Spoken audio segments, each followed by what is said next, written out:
Hello students, welcome to my channel Chemistry World by Vandana. This is the next part of the examples from chapter number 2 Electrochemistry 12th standard. आशा करती हूँ पिछले last video में आपको जो example मैंने 5 discuss किए थे वो सभी समझ में आ गए होंगे। अगर आपको कोई भी डाउट है या कोई लॉग या एंटी लॉग का प्रॉब्लम है तो आप मुझे कमेंट बॉक्स में ज़रूर लिखिए। मैं आपको उसको एक नया वीडियो बना के लॉग और एंटी लॉग भी पढ़ा सकती हूँ। नाउ नेक्स्ट प्रॉब्लम 6 नंबर मैं आज डिस्कस कर रही हूँ आपसे। Now here the problem is if a current of 0.5 ampere flows through a metallic wire for 2 hours then how many electrons would flow through the wire. Example क्या है उसको पहले समझ लेते हैं। करंट है 0.5 एम्पियर का जो एक मेटालिक वायर में से 2 घंटे के लिए फ्लो हो रहा है, राइट। 0.5 एम्पियर का करंट 2 घंटे के लिए फ्लो हो रहा है। तो आपको पूछा है कि कितने इलेक्ट्रॉन उसमें से फ्लो हो गए। आपको पता ही what is meaning by current. Current means flow of electron. तो ऑलरेडी आपको करंट दिया है, 2 घंटे का टाइम दिया है, तो हमें नंबर ऑफ इलेक्ट्रॉन्स निकालने हैं कि कितने इलेक्ट्रॉन्स उसमें से 2 घंटे के लिए फ्लो हुए। बिल्कुल सिंपल है। हमारे पास फार्मूला है Q charge is equal to I multiply T, जहाँ पे I करंट है, टाइम T जो आपको सेकंड में दिया है। यहाँ पे हमें घंटे का टाइम है तो हम Q चार्ज निकाल लेते हैं। करंट 0.5 एम्पियर, टाइम 2 घंटे का, आवर्स का मिनट तो 60 मिनट, मिनट का सेकंड तो 60। तो 2 मल्टीप्लाई 60 इंटू 0.5 ये लगभग हमारा आएगा 3600 कूलम्स, राइट। अगर 1 फैराडे बराबर जो होता है, 1 फैराडे मतलब आपका 96,500 कूलम बराबर 1 मोल इलेक्ट्रॉन्स होता है। हमेशा याद रखो, जब भी 1 फैराडे आपका चार्ज फ्लो होता है तब 6.022 10⁻23 इलेक्ट्रॉन्स मतलब 1 मोल इलेक्ट्रॉन्स फ्लो होते हैं। ये स्टैंडर्ड चीज़ है कि 1 फैराडे इज इक्वल टू 1 मोल। और 1 मोल मतलब आपको पता ही है दैट 1 मोल मीन्स 6.022 10⁻+23 इलेक्ट्रॉन्स हो सकते हैं, राइट। तो यहाँ पे आप देखिए कि 96,500 अगर कूलम चार्ज फ्लो होता है तो इतने नंबर ऑफ इलेक्ट्रॉन्स फ्लो होते हैं। और हमने यहाँ पे Q कैलकुलेट किया है 3600 कूलम चार्ज के लिए कितने इलेक्ट्रॉन्स। बिल्कुल सिंपल है। 96,500 कूलम के लिए एवोगाड्रोस इलेक्ट्रॉन्स, तो 3600 कूलम के लिए कितने, तो 3600 ऊपर जाएगा, 96,500 नीचे आएगा, मल्टीप्लाई एवोगाड्रोस नंबर। तो ये पूरा कैलकुलेशन करने के बाद आपका आया 2.24 10⁻22 इलेक्ट्रॉन्स, राइट। तो इस तरह से हम ये प्रॉब्लम 2 मार्क्स के लिए आपको पूछा जा सकता है। अब नेक्स्ट प्रॉब्लम है 7 नंबर का। देखिए क्या है इस प्रॉब्लम में। आपको बताया गया है एक रिएक्शन दी है, कंसीडर आपको किया है, कंसीडर द फॉलोइंग रिएक्शन। आपको देखो डाइक्रोमेट आयंस का दिया है Cr2O7 2- +14 हाइड्रोजन H +6 इलेक्ट्रॉन और chromium +3 7H2। That one is एक डाइक्रोमेट आयन की रिएक्शन दी है जिसमें रिडक्शन हो रहा है, राइट। और यहाँ पे आप देख लीजिए एक रिडक्शन रिएक्शन दी है जिसमें क्रोमियम जो है आपका यहाँ पे देखिए +3 में है। अगर आप इसमें देखते हो तो गेन ऑफ इलेक्ट्रॉन है, means this one is a reduction reaction है। What is the quantity of electricity in coulomb needed to reduce 1 mole dichromate ion.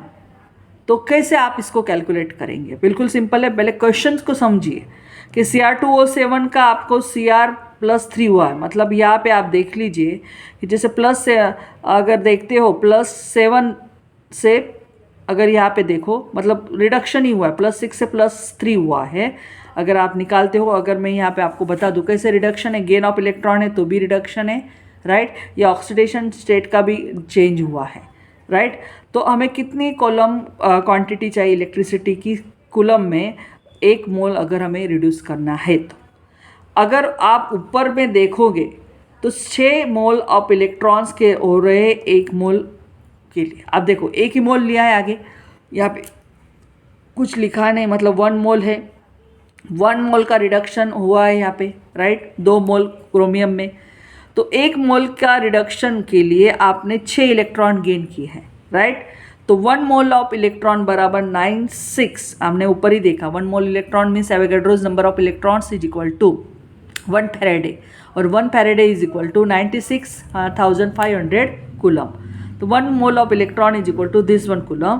तो 6 mole electron is equal to 6 multiply 96,500, इन दोनों का मल्टीप्लाई किया तो लगभग आता है 5.79 10⁵ कूलम्स। हमें सिर्फ इलेक्ट्रॉन्स का देखना है, ये पूरा चीज़ करने के लिए आपको सिर्फ देखना है कि 1 मोल रिडक्शन के लिए आपको 6 इलेक्ट्रॉन लगे, राइट। तो 1 मोल इलेक्ट्रॉन्स के लिए इतना कूलम चाहिए, राइट, चार्ज। तो 6 मोल इलेक्ट्रॉन के लिए कितना, बस दोनों का मल्टीप्लाई कीजिए, बिल्कुल सिंपल है प्रॉब्लम।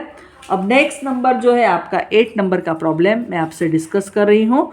8 नंबर के प्रॉब्लम में थोड़ा सा आपको मैं यहाँ पे बता देती हूँ कि किस तरह की चीज़ें हैं।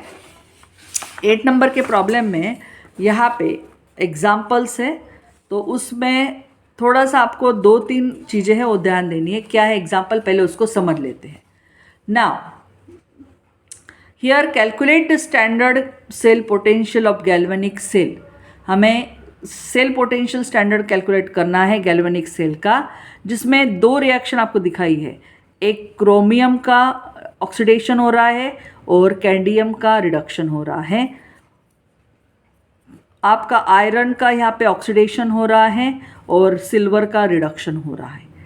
तो इस नीचे 2 रिएक्शन के लिए हमें ई नॉट सेल कैलकुलेट करना है और delta naught G standard Gibbs energy और के सी इक्विलिब्रियम कांस्टेंट भी हमें निकालना है। मतलब 3 चीज़ें हमें कैलकुलेट करनी है। पहली चीज़ ई नॉट सेल, उसके बाद डेल्टा जी नॉट और इक्विलिब्रियम कांस्टेंट हमें इन 2 सेल के लिए कैलकुलेट करने हैं।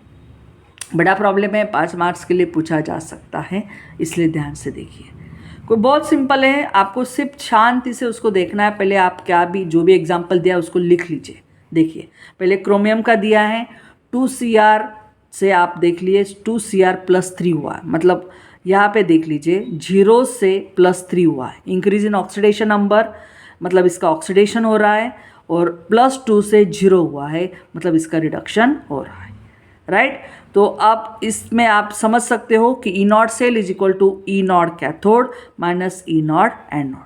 आप हमेशा देखो कि यहाँ पे कैथोड है और एक एनोड दिया है। एनोड पे हमेशा ऑक्सीडेशन होता है और कैथोड पे हमेशा रिडक्शन होता है, याद रखना है। एनोड पे हमेशा ऑक्सीडेशन और कैथोड पे हमेशा रिडक्शन। तो रिडक्शन वाला कौन सा है यहाँ पे, कैडमियम दिया है। तो कैडमियम का देख लीजिए कितना है, -0.40। चलो लिख लीजिए -0. ई एनोड पे हमेशा ऑक्सीडेशन हो रहा है, ऑक्सीडेशन क्रोमियम का हुआ, क्रोमियम के लिए दिया है माइनस, राइट। तो माइनस लिखिए, माइनस ब्रैकेट में -0.74, राइट। तो माइनस माइनस प्लस हो गया, तो 0.74 में से 0.40 गया तो 0.34 वोल्ट। ये आ गया ई नॉट सेल। किसके लिए आया, पहली वाली रिएक्शन के लिए आ गया।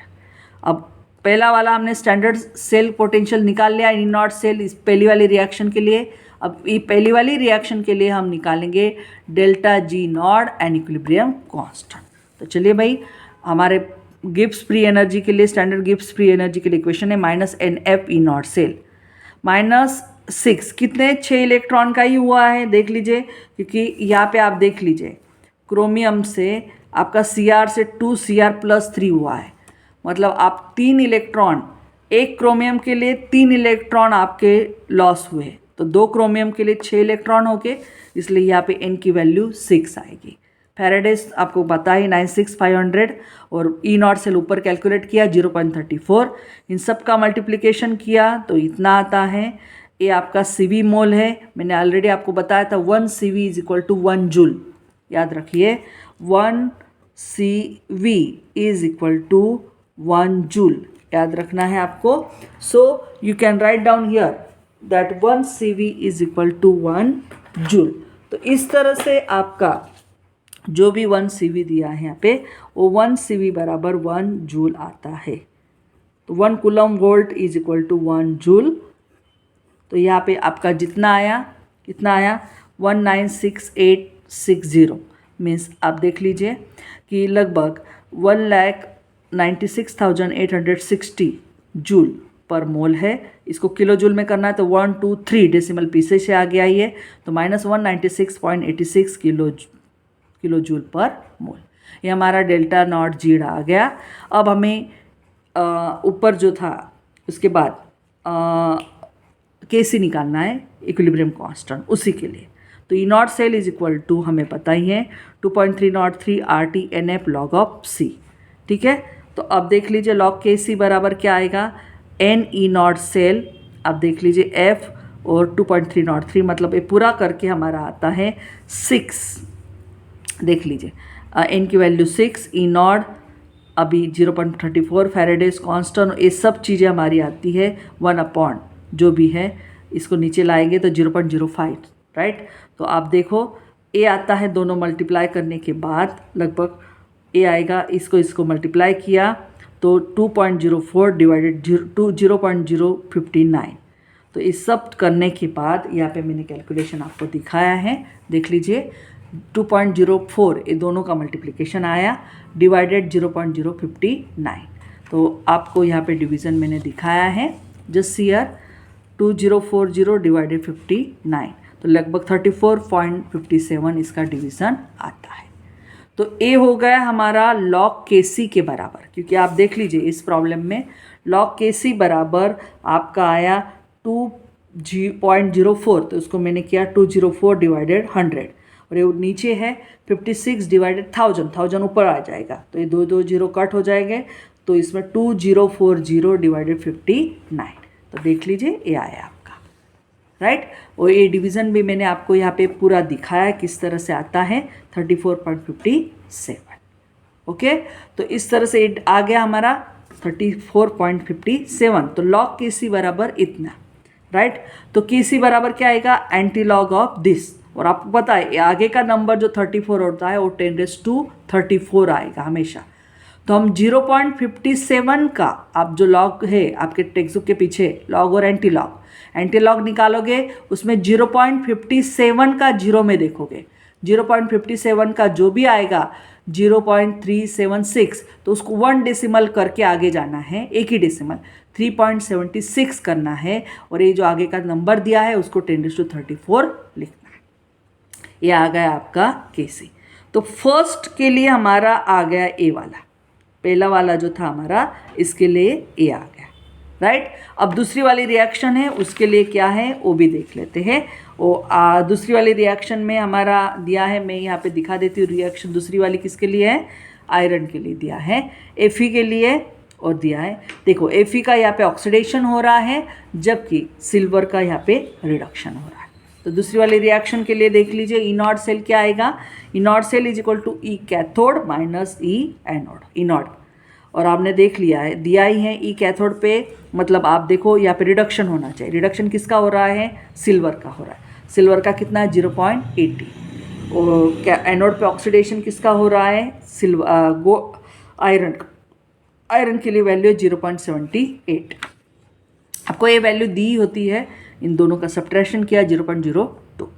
अब इसका स्टैंडर्ड ग्रिप्स फ्री एनर्जी निकालेंगे, तो -NF ई नॉट सेल -1, एक ही इलेक्ट्रॉन का यहाँ पे हो रहा है, आप देख लीजिए एक ही इलेक्ट्रॉन का हो रहा है, इसलिए 96,500 और ई नॉट सेल आ गया। इन दोनों का मल्टीप्लिकेशन किया तो ए इतना CV है, तो ये जूल आएगा, और किलो जूल में जाना है तो 3 डेसिमल पीछे आना पड़ेगा, -1.930 किलो जूल पर मोल।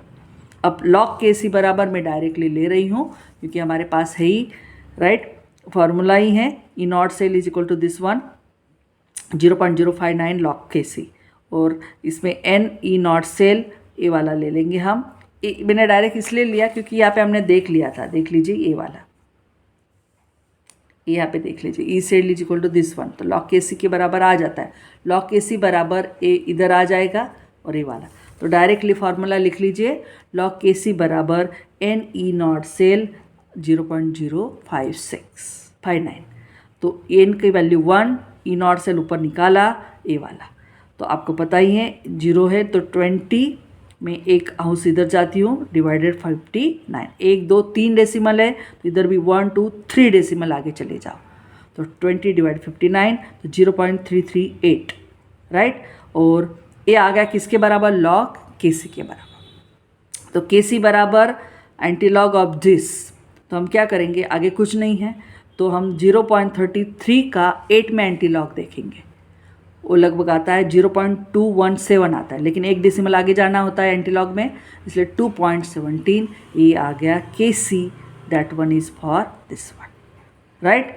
इस तरह से ये पूरा आपका आया किसके लिए, दिस वन इज़ फॉर इस वन। तो मैं आशा करती हूँ आपको ये पूरा चीज़ जो है वो समझ में आ गया होगा। नेक्स्ट वीडियो में हम नेक्स्ट प्रॉब्लम सॉल्व करेंगे। Please watch my whole video and subscribe my channel Chemistry World by Vandana and share to maximum students, and if you have any problem, any suggestion, write down in comment box. Thank you.